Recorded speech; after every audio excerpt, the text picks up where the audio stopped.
আর অবশ্যই দুধটা একটু ফুল ক্রিম নিয়ে দুধ নেওয়ার চেষ্টা করবে, তাহলে আইসক্রিমের টেস্টটা ভালো আসবে। আর এখানে আমি 500 ml দুধ নিয়েছি। চামচ কাস্টার্ড পাউডার নিয়ে নিচ্ছি। আর এই দুধটা আগে থেকে জাল করে রাখা ঠান্ডা দুধ আছে, গরম দুধে কাস্টার্ড পাউডার একেবারে দিতে যাবে না, তাহলে জমাটবে।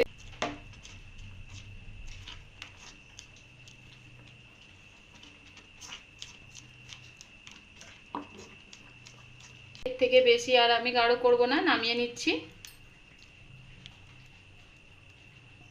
তো কাস্টার্ড আর দুধের মিশ্রণটা আমি ভালোভাবে ঠান্ডা হতে দেব। আর এটা অন্য পাত্রে আমি ঢেলে নিচ্ছি। সেটা ঠান্ডা হয়ে গিয়েছে, এবার ক্রিমের মধ্যে আমি দিয়ে দেব, দিয়ে আবারও ভালোভাবে বিট করে নেব। একটা ছুরির সাহায্যে চারধারটা আমি একটু কাট লাগিয়ে নিচ্ছি, তাহলে কিন্তু সহজেই আইসক্রিমটা উঠে আসবে।